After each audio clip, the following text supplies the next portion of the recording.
Hello, children. Good evening. Today we discuss about the first lesson, that is nutrition food supplying system. In this lesson, today we see the key points. First, two types of nutrition. Nutrition is mainly two types: autotrophic nutrition and heterotrophic nutrition. Autotrophic nutrition means the organisms they produce their own food by the process called photosynthesis. Example, plants. Heterotrophic nutrition means the organisms depend on other organisms for food. Example, animals. This one, photosynthesis definition. I will tell the simple definition. Green plants absorb water from the soil, take carbon dioxide from the air, and in presence of sunlight and chlorophyll, they prepare glucose, and in this process, oxygen is also liberated. This is called photosynthesis, simple definition. Next, we see the photosynthesis equation. This is the equation: 6CO2 plus 12H2O in presence of light and chlorophyll results in the formation of glucose, that is C6H12O6 plus 6O2 plus 6H2O. This equation is proposed by a scientist C.B. Van Neel. And here we have an experiment. We study the experiment in four headings like aim, apparatus, procedure, and observation. First, the aim of this experiment is to prove the presence of starch in the leaf. The equipment required are test tube, beaker, water, leaf, burner, and petri dish, iodine solution, etc. The procedure is: first we take a test tube, and into the test tube we put a leaf, and into the test tube we also pour methylated spirit, and we put the test tube in the beaker containing water. Now we burn the water. After burning, the leaf turns into white color due to the lack of chlorophyll. Now we take the leaf and put in the petri dish. Now we pour some drops of iodine solution. When we add iodine solution, the leaf turns into blue-black color.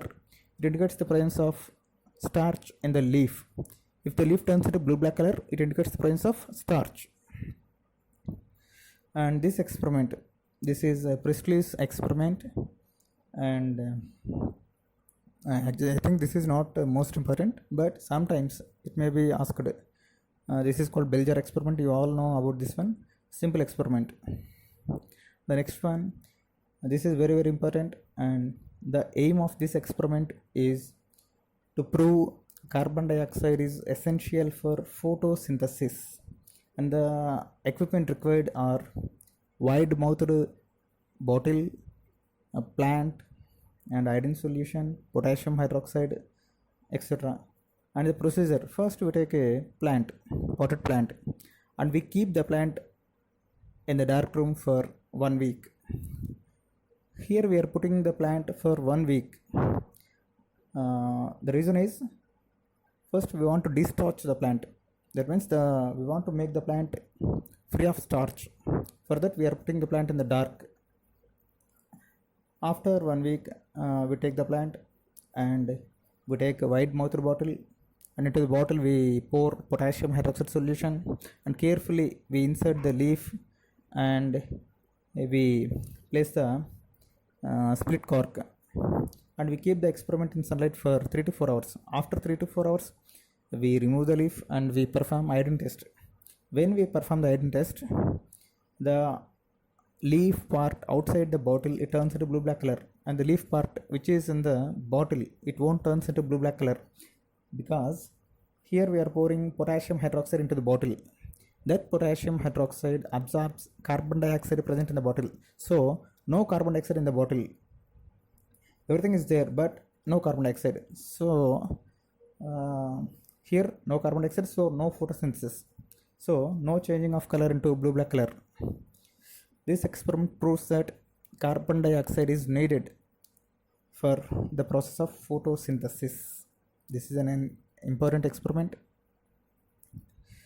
And this one, this is the aim of this experiment is oxygen is released during photosynthesis in presence of sunlight. Here, to perform this experiment, we need test tube, funnel, beaker, water, and the aquatic plants like hydrilla or elodia. Procedure: first we take a beaker and we fill the beaker with water, and now we take a funnel, and into the funnel we put some plants of hydrilla. We invert the funnel in the beaker, and now we take a test tube and we fill the test tube with water, and carefully we place the test tube onto the funnel without um, leaving bubbles, gas bubbles, and we keep this setup in sunlight for 2 to 3 hours. If we observe the experiment, small water bubbles reaches the tip of the test tube. After some time, we carefully remove the test tube, and if we test the gas present in the test tube, if we put an incense stick or a matchstick there, it glows very very brightly. It indicates the presence of oxygen gas.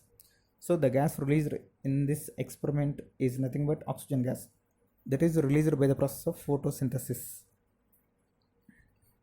And here we have another experiment.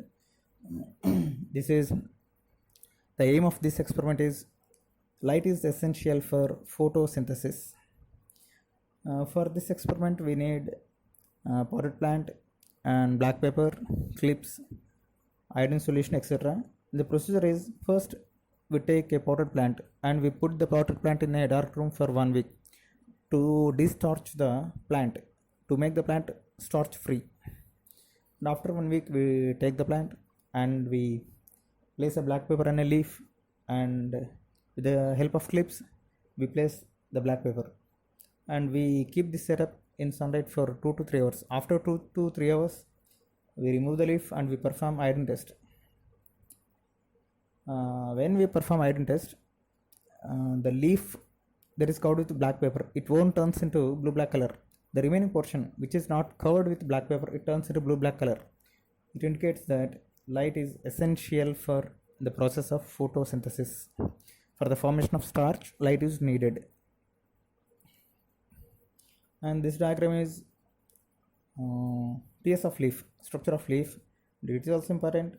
And the labeling, that means parts. You should all learn this one. That means drawing the diagram, labeling. This one, this is chloroplast. It had 2 layers, and it has different parts like grana, stroma, thylakoids. In thylakoids, a pigment is there that is called chlorophyll. Chlorophyll contains an element called magnesium. Here we have mechanism of photosynthesis. It actually includes 2 reactions, light reaction and dark reaction. Light reaction, first, whenever the light falls on the leaf contains chlorophyll. Chlorophyll gets excited. This excited chlorophyll splits the water molecule into H plus and OH minus. This process is called photolysis of water. This is also called Hill reaction. In this reaction, hydrogen ions are formed. These hydrogen ions are taken up by the NADP, and NADP is converted into NADPH. In this process, ATP is also formed. Up to this reaction is called light dependent reaction. And the NADPH and ATP, these two are called chemical energy. These are formed from solar energy. And NADPH, ATP, these are the connecting substances between the light reaction and dark reaction. Now comes to the dark reaction. In this dark reaction, carbon dioxide, after so many reactions and so many intermediates also formed. For example, RUBP, it is called ribulose biphosphate. It is one of the intermediate formed in the preparation process of glucose. Finally, glucose is synthesized. It is the food that is prepared by the plants. Later it converts into glycogen or proteins or lipids, etc., etc. These 2 reactions, light reaction, dark reactions, this is called mechanism of photosynthesis. Next one is this plant. Here we have a plant. This is called parasitic plant. This is nothing but Cuscuta. This is called parasitic plant. That means it depends on other plants for food. and it contains root-like structures. They are called hastoria. With the help of hastoria, it takes the food from the plant, other plants, host plant. Here we have human digestive system. Human digestive system contains digestive tract. This is also called alimentary canal. It starts with mouth and ends with anus. And in between the mouth and anus, there are so many parts like mouth, buccal cavity, pharynx, esophagus, stomach, small intestine, large intestine, colon, rectum, anus, etc. And first we take food. We chew the food and we grind the food into small pieces. This is called mastication. And we have a juice in our mouth that is called saliva. Saliva contains an enzyme called ptyalin or salivary amylase. And next, food enters into the esophagus. When the food passes through the esophagus, it moves like a wave. That movement, that wave-like movement, is called peristaltic movement. Next, the food enters into the stomach. In the stomach, a juice is released that is called gastric juice. Gastric juice contains an acid. That acid is called hydrochloric acid, HCl. And gastric juice contains an enzyme called pepsin. That pepsin acts on proteins. I forget one thing. In saliva, an enzyme is present that is called ptyalin or salivary amylase. It acts on carbohydrates. And here we have two glands. One is liver and one is pancreas. Liver secretes a juice that is called bile juice. Bile juice contains no enzymes. The digestive juice without enzymes is nothing but bile juice, but it contains bile salts, bile pigments. And the importance of bile juice is it divides the fat molecules into small particles. That is called emulsification. And along with liver, we have pancreas. From pancreas, a juice is released that is called pancreatic juice. It contains different enzymes like trypsin, chymotrypsin, lipase, etc. And remaining digestion happen in the intestine. And different enzymes participate in this process. And in the small intestine, absorption also takes place. Absorption of food particles. Like this, digestion process will go on. And this is about peristaltic movement. And here we have enzyme chart. Different enzymes present in the digestive juices. Ptyalin, it is also called salivary amylase. It is present in saliva. And pepsin, it is present in the stomach in the gastric juice. Bile juice, it does not contain any enzymes. And different enzymes. Here we have flow chart of our digestive system. First, food enters into the mouth. From mouth, it goes to buccal cavity. From buccal cavity to pharynx, pharynx to esophagus, esophagus to pyloric stomach, and pyloric stomach to cardiac stomach to duodenum. Here into the duodenum, two juices are released. One is bile juice and one is pancreatic juice. Next, from here, the food enters into the small intestine to large intestine, from there to rectum to anus. Like this. Here we have some points.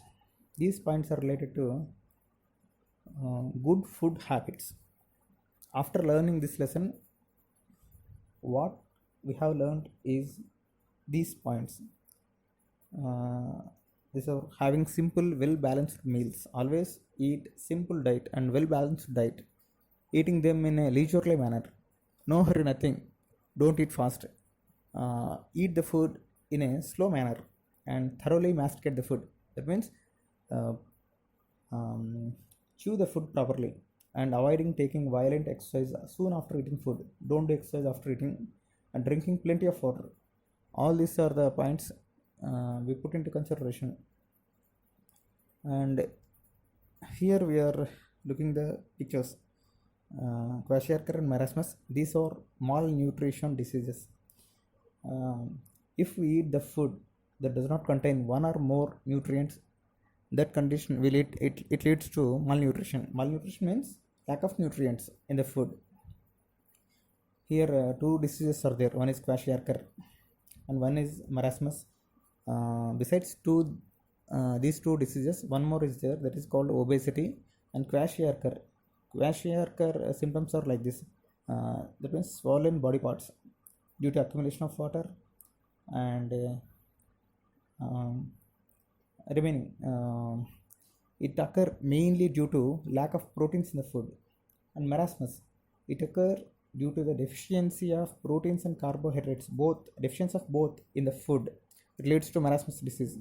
The children looks like very lean, ribs are visible, and he suffer from so many diseases like diarrhea, etc., etc. If we provide proper food, proper nourishment, they recover from this disease. And besides these two, another one is there, that is called obesity. Obesity is nowadays, it is a burning issue. Eating over calorie food is, leads to obesity. uh, Obesity is so dangerous, it leads to heart problems or other problems. These are the diseases due to malnutrition. And the last but not least is vitamin table. Vitamins are called micronutrients, and here we have different vitamins like B1, B2, B3, B6, B12, folic acid, pantothenic acid, biotin, ascorbic acid, retinol, calciferol, tocopherol, vitamin K, etc. Like that, we also have deficiency diseases. The diseases that occur due to the deficiency of vitamins like beriberi, glossitis, pellagra, anemia, pernicious anemia, burning feet, nervous disorders, scurvy, um, eye, skin diseases, rickets, fertility disorders, and blood clotting disorders. This is asked as bits or as matching. So read all the topics thoroughly. This is about the first lesson. These are the key points. Okay, good luck.